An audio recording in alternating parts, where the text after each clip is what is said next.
Good afternoon and welcome to Wear Many Hats. This is the Risings episode and it's number 2. We're very, very excited to be joined today by Phil Hutson, who is a regional facilities manager at Greystar. Thanks hey, so Phil. much for inviting us. How you doing? Very, very well. And yourself? Yeah, I'm miserable after the central line. Oh, How me about too. you? Me too. Let's get this aircon on. Yeah, exactly.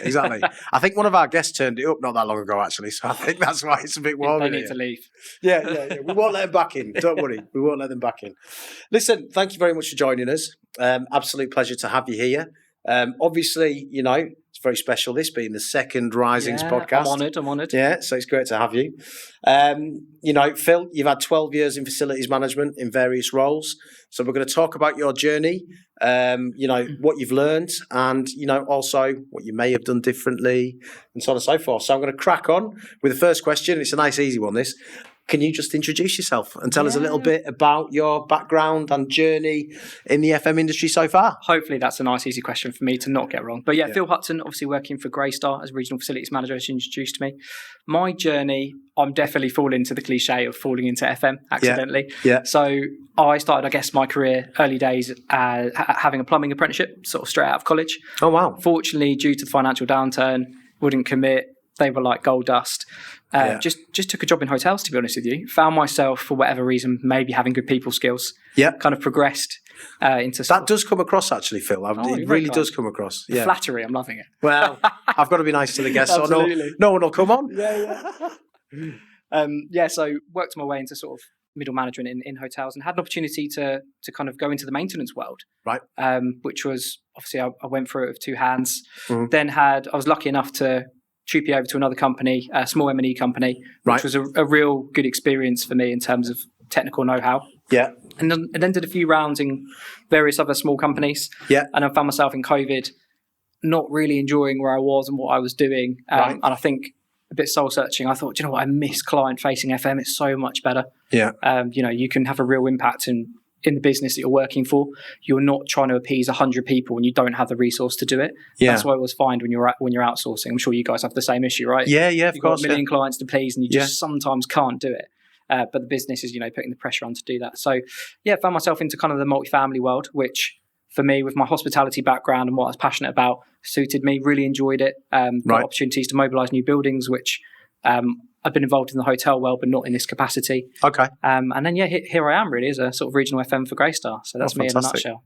So going back to what you said about COVID. So COVID, as I think, you know, with a lot of people, that kind of made you reevaluate your career and where you were heading. Can you pinpoint at what point that kind of happened for you? Are we talking lockdown 1, 2, for, you know? Oh gosh, yeah. There was about 10 of them, I think, wasn't there? I forget. Yeah. Probably I think later in the year after we'd all gone back to work, whenever that was. Yeah. Just found myself sort of questioning. I think everyone was still being polite to each other at that time, right? Yeah, If you rung somebody up and say, why isn't this done? They could say, oh, COVID. Yes. But, you know, I just found myself questioning, going, if anything's like during this kind of pandemic's taught us, we've only got one life and it's pretty short. Yeah. We might as well do something we enjoy.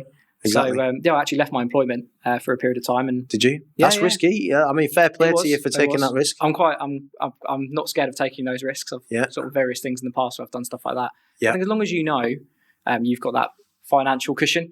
And you can, I like to use the phrase, back your ball. So, you know, if you know what you're worth, then go out and get it. That's probably a Rocky Balboa quote from somewhere, actually. Probably.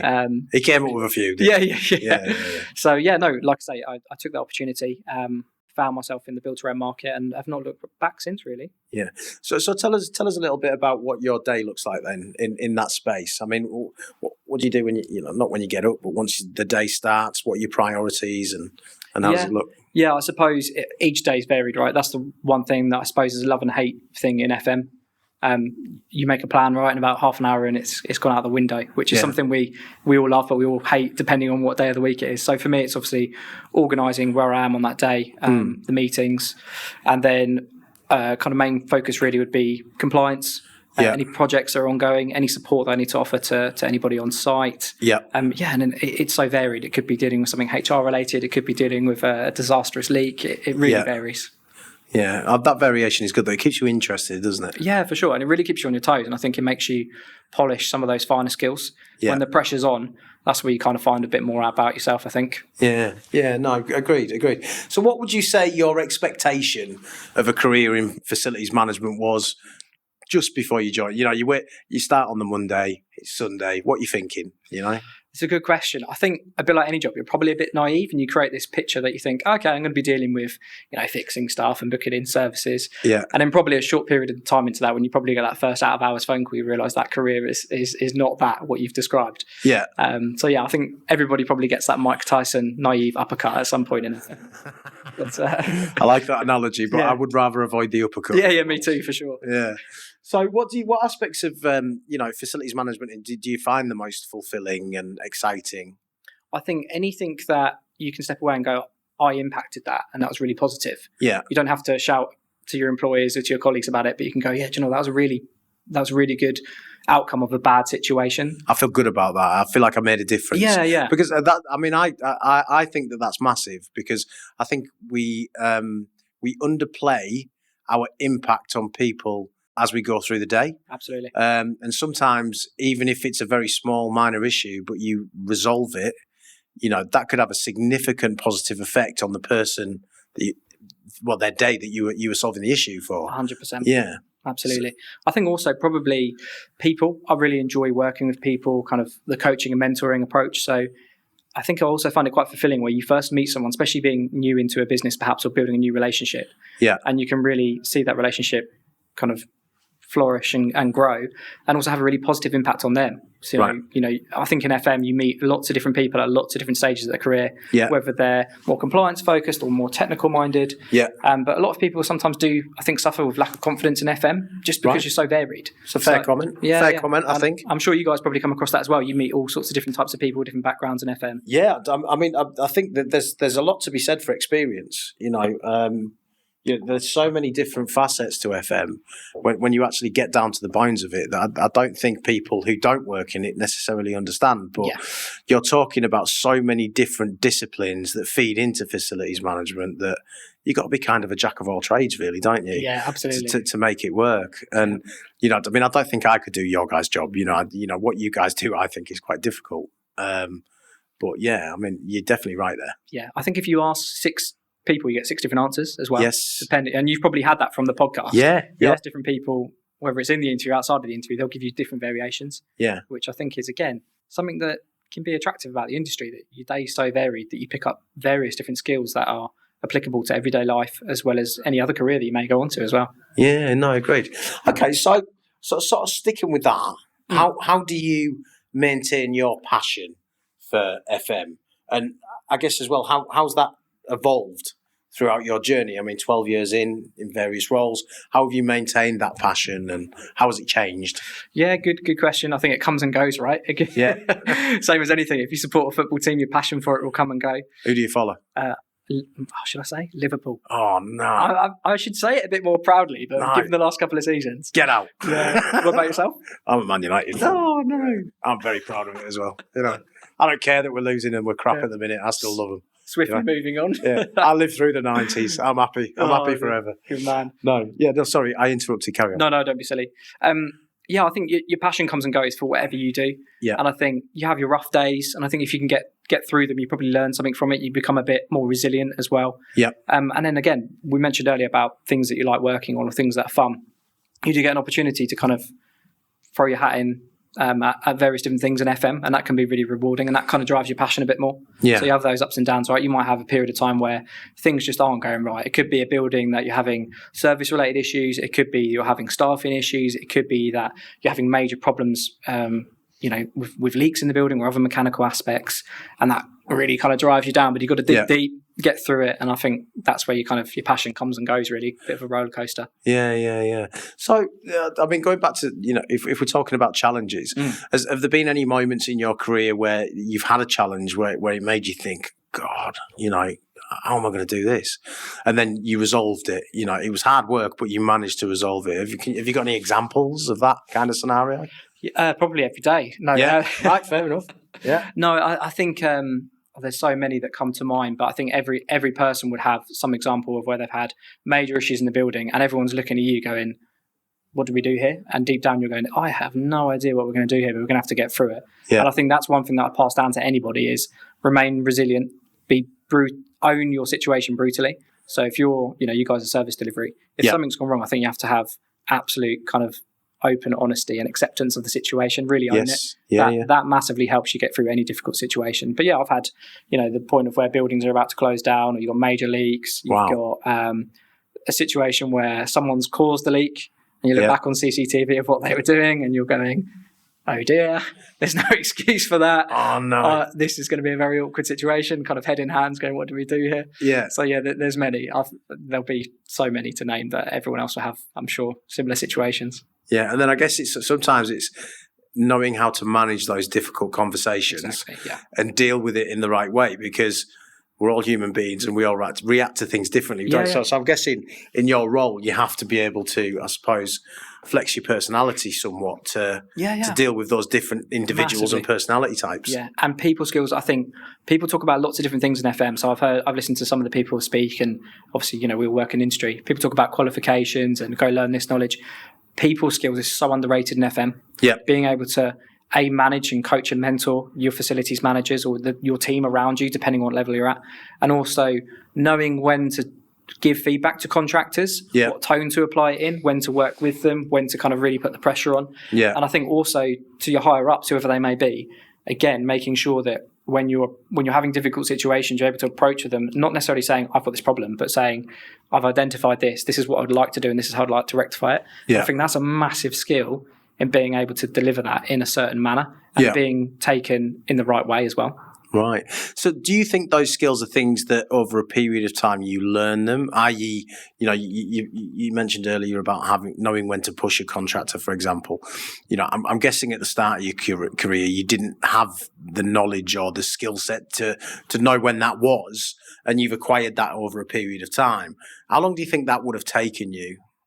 I guess it's probably not necessarily you take super note of, but it's probably a switch or overnight or gradually where you just kind of notice, that situation went quite well. And what I did was utilise my skills and experience, and it's worked out quite well for me. Yeah. But when I first started, it's definitely the other way around, right? The contractor's pushing you and you're learning and making it up as you go along. I think there's an element of self-development there as well. Yeah. For FMs, if you want to get on top of it, I think, there's various things that you can do. I've always found myself just throwing myself into situations and see what I learn as well. So when someone asks for something in the room and everybody else is looking away, I'm normally going, I'll do it. Because what's the worst that's going to happen? Yeah. You're going to fall flat on your face, but you still learn something from it.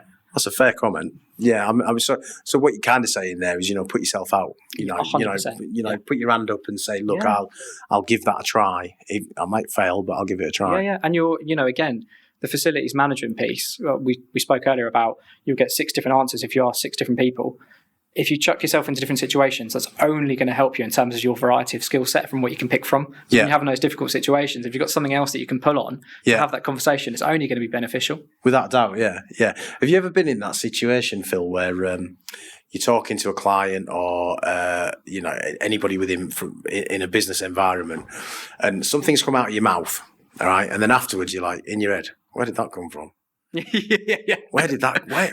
How did I know that? My partner's a great one for that. She'll go, I didn't know you had that word in your vocabulary. I was like, me neither. It sounded good though, didn't it?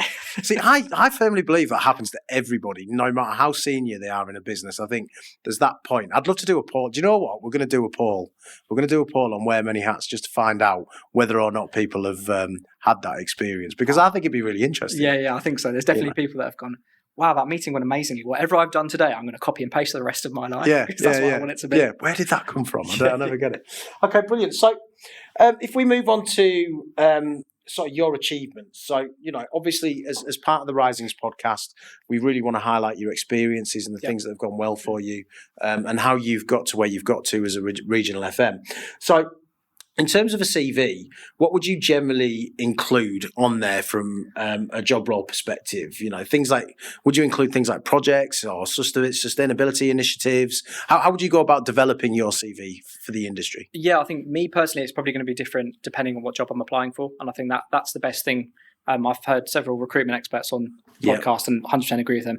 Depending on what you're applying for, tailor it to that. But me personally, there's probably a couple of things I'm proud of in my career. One would be mobilising buildings. Right. It's really quite a cool experience. Everyone is at the same point because everything's new. Everyone's excited, everyone's nervous. There's long days, there's short days. Yeah. And when you launch it, there's this real kind of collaborative feeling. Like a sense of achievement. Yeah. Yeah. Yeah, 100%. I think a couple other ones for me. I'm quite badly dyslexic, and I did my NEBOSH, which was open book at the time when I was 23, and I was super kind of proud of that achievement. And you should be. You should. Yeah. My sister's dyslexic, and it is really, really challenging. Yeah. You know, especially something like a NEBOSH, which is very much about the written word and memorizing things. And so you should definitely be proud of that. You know, well done. Thank you very much. Yeah, and it's something like internally, I think when you get those little wins as well, it boosts your confidence in terms of your career and whatever you're doing. So that's definitely one for me. I wouldn't necessarily put that on my CV, but obviously as a qualification, I do.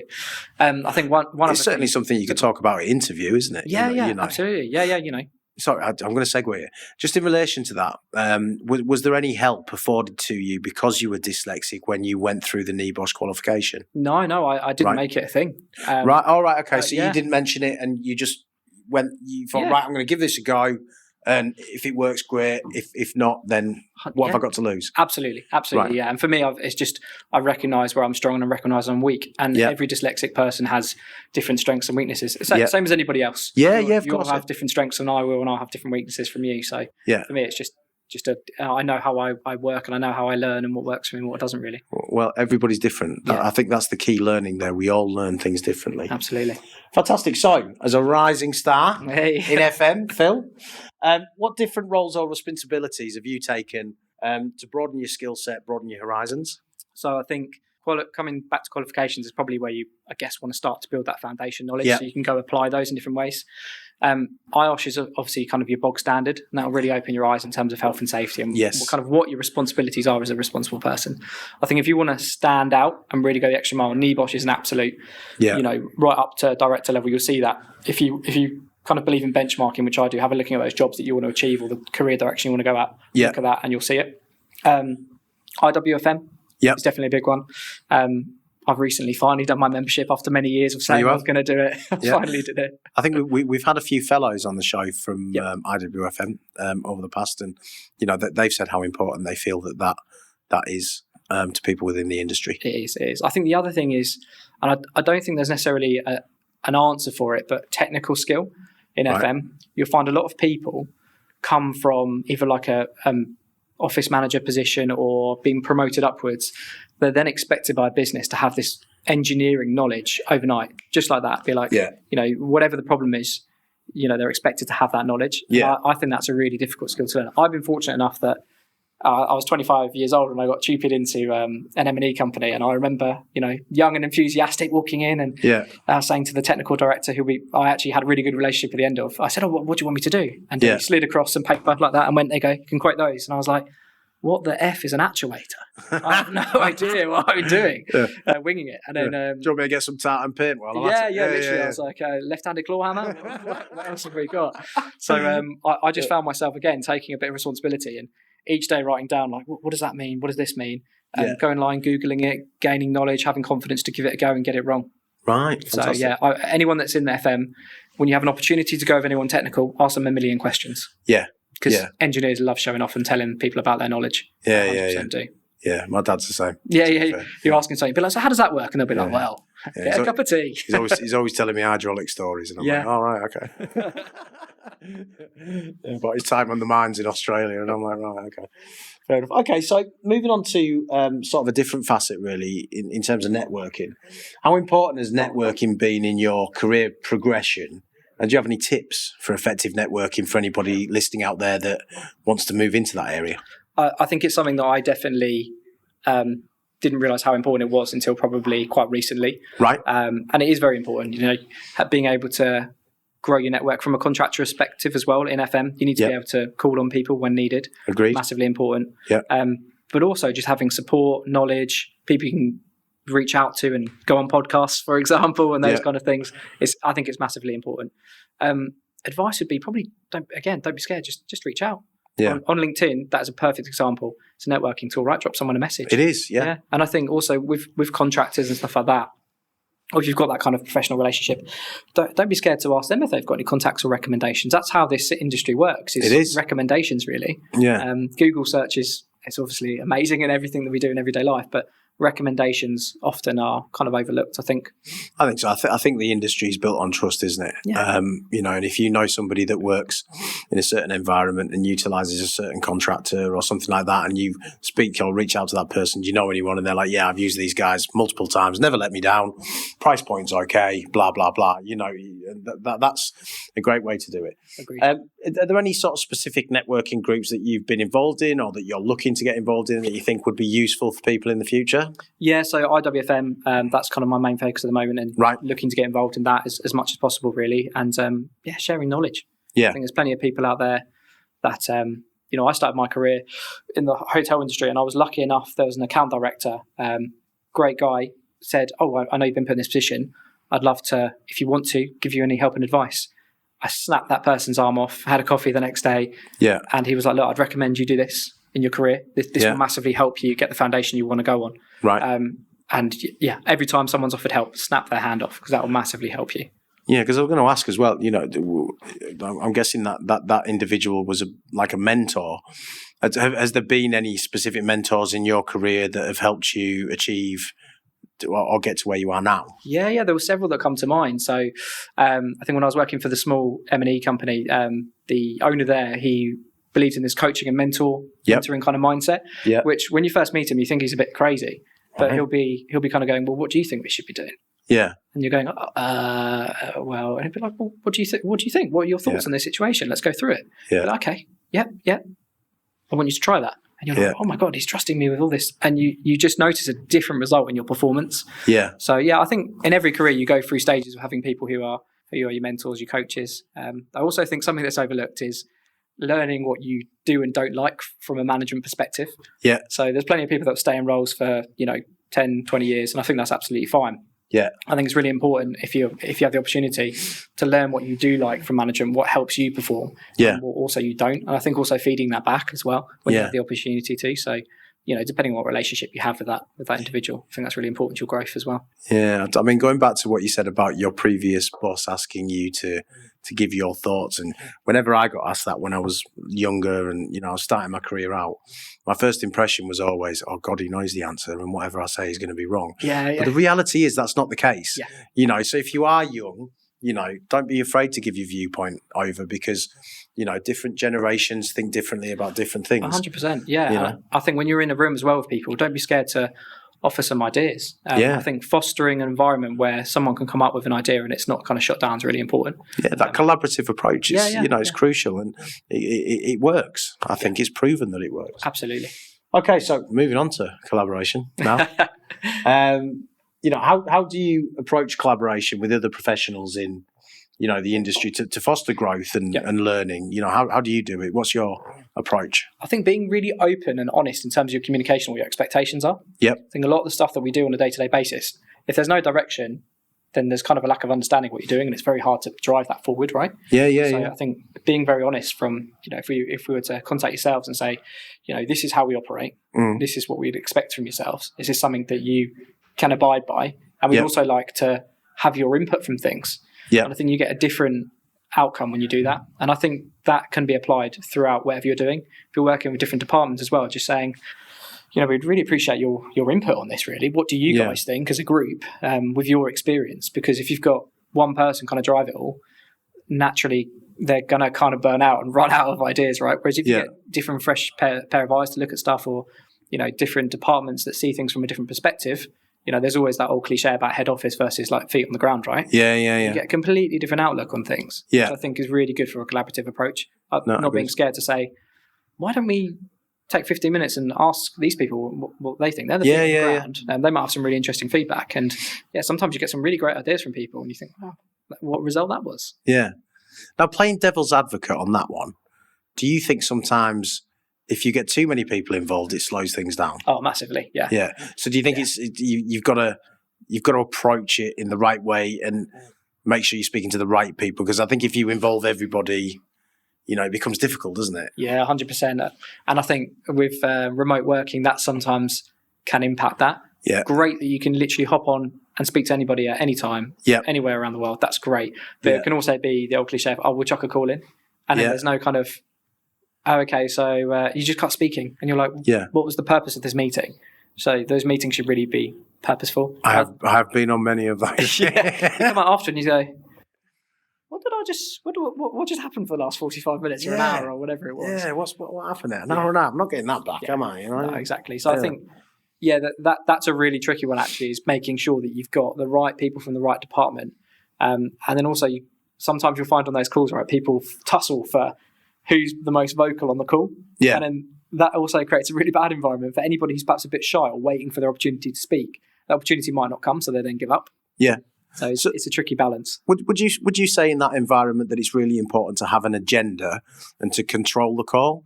Yeah. And what I mean by that is it's important to have the relevant stakeholders there, but it's also important if you're, let's say, managing that project, that you manage it, and that you control the collaboration, as it were. 100%, yeah. I think you need to outline, like you would do in any kind of situation, for example, an interview, where you outline what's going to happen, how it's going to end, and what will be the next stages. Yes. You kind of want to outline that as the agenda and really start the meeting off. Organically, things will just grow. Yeah. And I think that central person, it's their job to bring it back. Say, right, okay, guys, let's just park that for 2 minutes to the end when we get towards the question time or any other business, and we'll go through that in a bit more detail. So a beginning, a middle, and an end. Yeah. What a cliche story. But throughout human history, it's true. Yeah. We used to sit around the fire, didn't we? And, everything was passed on vocally, and everything needed a beginning, it all needed a middle, and it all needed an end. And it's really interesting to see that transition into business as well, because it's true. Yeah, 100%. Because we're all mammals, aren't we? We do things a certain way. And sometimes you don't need to make things complicated. Yeah. Just keep it simple, right? Yeah. Someone doesn't need to come up with this amazing super strategy or throw these amazing words around. Yeah. Just keep it basic sometimes. Yeah. Keep it simple, stupid. Yeah. Then slide it over to marketing and get them to jazz a few words in there. Get them and make it look pretty. Yeah, exactly. Yeah, fair enough. Okay, so I guess moving on to you in terms of your own personal aspirations, what are you aspiring to achieve in the next stage of your career? Do you see yourself going a step further, becoming either an associate director or a portfolio director? Where do you want to go? Yeah, 100%. So I think naturally, of course, want to progress into senior and then sort of directorship. Long term, my personal vision would be to go into facilities management coaching. Right. So some of the stuff we've spoken about, I'm massively passionate about. Yeah. I truly believe that now I look back, that those key moments, if you could give to somebody, you can have such a positive impact on their career and them as a person. So for me, that's my long-term ambition, is to go into facilities management and various other branches off the back of that. Right. We had a guest on yesterday that was very very into the coaching world, effectively. So tell us a little bit, when you say facilities management coaching, what do you mean? Give us a bit more detail about that, because the people that are listening might not understand what you mean by what you're going to coach them on. How does that work? What does it look like? Yeah, absolutely. I think depending on if it's coaching or mentoring, different people want different things, and I think it's definitely down to them to drive what they want. A coach's job obviously is to ask the questions and guide and get them to produce their own answers, and build the confidence and remove those limiting beliefs that they can do it. Yep. So for me, that's again something I'm massively passionate about and practice in my day-to-day role. Really, meet lots of people that will perhaps contact you first. Yes. And say, okay, well, what have you done prior to this? Yeah. So, well, I've just contacted you. Yeah. Okay. Is there perhaps something else that we could do prior to that? And asking those questions to drive the direction. So yeah, in summary, that's kind of the approach for the coaching side of things. I think for mentoring, there might be various other people that want that real back and forth and guidance and conversation. Agreed. Picking up on various things that have happened to them in their career and guiding them through those difficult situations, and helping them achieve their career goals, really. Yeah. Do you ever see yourself moving into other disciplines within FM, like commercial or things like that, or do you think Resi's where you sit? It's a good question. I'm always open-minded, but I do like the Resi side. There's the people element, and I get it. From starting my career in sort of a hospitality background, I get it. And I think a lot of people get frustrated with people, and it's like at the end of the day, they pay our salaries. Yeah. So, and we're ever kind of evolving culture, right? So you have to go with those times. So, if people become difficult, okay, well, we need to look at how we can support that in a better way. If we're not delivering stuff in the right way, it's our jobs as FMs to look at strategic ways, the fancy strategic word that we like to throw around. Looking at clever ways of how we can do things better to deliver better service. Exactly. I mean, I think most frustrations come from a lack of understanding anyway. Yeah. Because things go wrong. I think most people are reasonable and they understand that things go wrong. It's just they don't necessarily understand why it's gone wrong and why aren't you doing something about it? Absolutely. Which I think it sort of stems from. I think that's Sorry to interrupt. I think that's communication, ownership again. Yep. When you kind of speak to someone who's very agitated, if you acknowledge and take ownership of all of the things, you often find they kind of calm down because there's nothing else. Obviously you do get some irate people in hospitality. I've been asked several times if I want to die. Just a very interesting question. What was your response?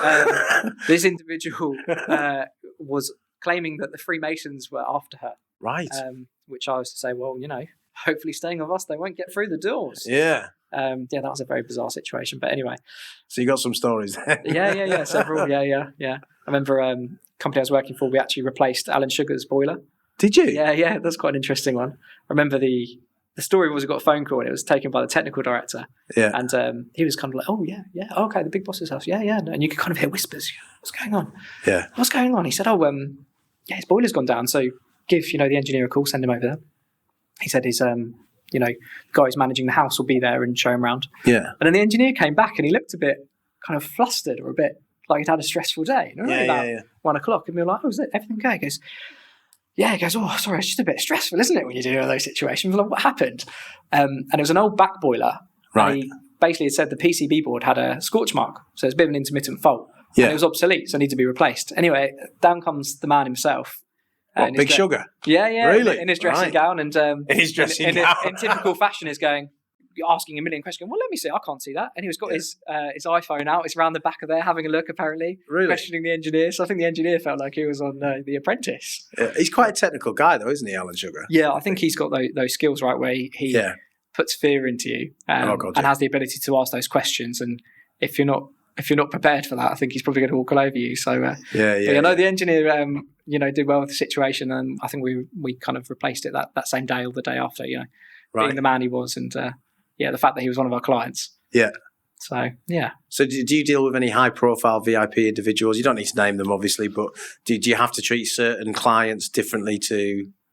I think naturally, you probably, from a privacy perspective, have to be probably a bit more conscious about that, right? You could go home and say to your friends and put it on your Instagram story and say, he lives here, and take a photo of their car in the car park. Yeah. I think naturally, probably in most central London buildings, there's probably one or two people that are famous. But no, this Lord Sugar one was for the M&E company I was working for a good few years ago. Right. Okay. Yeah. Oh, really interesting.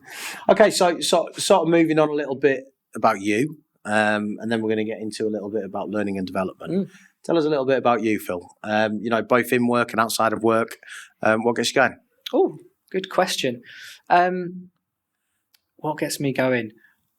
At the moment, my kind of life is focused on renovating my house. Right. So we've had a lot of building work going on quite recently. So me and my partner, unfortunately, the relationship went a bit south with the builder. So for the last 6 months, we've been pretty much building our loft, which has been an interesting challenge for a number of reasons. My partner, bless her, has the most amazing vision and knows exactly what she wants. Yeah. The problem is she's about 5'0".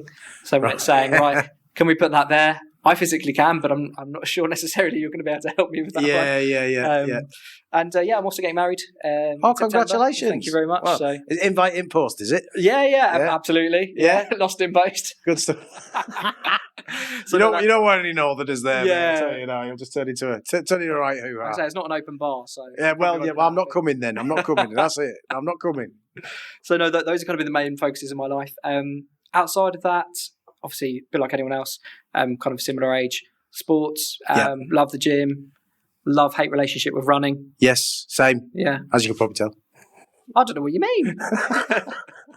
It's not my forte, I will tell you that. I'm all right with walking. I can manage that. Yeah, walking. Well, walking's an underrated one, I reckon. I don't think so. Yeah. I do like a good morning walk. It's a brisk walk in the winter. It's lovely. Yeah, not sure about that. Brilliant. Okay, so listen, we'll finish with what I think is probably the most important question, especially in the Risings podcast, and that is, what advice regarding learning and development would you give to somebody starting their career in FM? Yeah, where would you go? I think that's a really good question, actually, and I've spoken a lot about it in the last however long we've been speaking now. Yeah. I think for me, if you can get yourself a mentor or a coach, go for it. That doesn't necessarily have to be paid. Yeah, that can be a colleague, that could be someone else that you use within the business. Someone that's recognised talent in you, something like that. 100%, 100%. If they offer help, snap their arm off, arrive early. If they say get there at 4 a.m., get there at 3:30 a.m. Utilise, but that's extreme. But that's very early. Yeah. But no, I'm just emphasising the fact that if someone offers help, take it. Yes. You won't often get that. Yeah, agreed. Look at your qualifications. So IOSH, I do agree, is a good one. Yeah. NEBOSH is definitely a good one to have across FM. That's universally recognised. IWFM qualification, and then your technical skills. I think if you can get yourself in a position where you can gain that knowledge, spend time with contractors, research stuff. There's so many great resources out there. Yeah. I carry a book around with me, and every time I don't understand something, I take a note and I research it. There's things on YouTube, the engineering mindset. Yeah. They release videos very often about how basic things work. Right. AC systems, splits, whatever it be. There's great resource out there. That's a very good piece of information. But I think people would find that very useful, that they can go onto YouTube and utilize that as a way to learn and advance their career. And I think a lot of people just need to know what direction to head in. Yeah. Facilities, like we've spoken about, are so broad. Yes. It's kind of like, where do I start? Yeah. It's like walking into a shop and going, where on earth's the bread? And there's no signs, there's no one there to point you in another direction. You just have to walk up and down the aisles and hope that you can find it. Yeah. So you're hoping that someone there taps you on the shoulder and says, it's over there in aisle 9. Yeah. Oh, brilliant. Good stuff. All right, Phil. Well, listen, that brings us to the end of episode 2 of WMH Risings. It's been an absolute pleasure to have you on the podcast. Have you enjoyed it? Yeah, I have. It's been great. Thanks very much. Really enjoyed it. And hopefully I get to come on again sometime soon. Maybe we'll do a revisit in a couple of years. Yeah, maybe. We'll see where you are in your new career. Yeah, absolutely. Well, not your new career, but your career. And we'll go from there. Lovely. Thank you very much, Phil. Absolute It's been an absolute pleasure. Thanks very much. Take care. Bye-bye.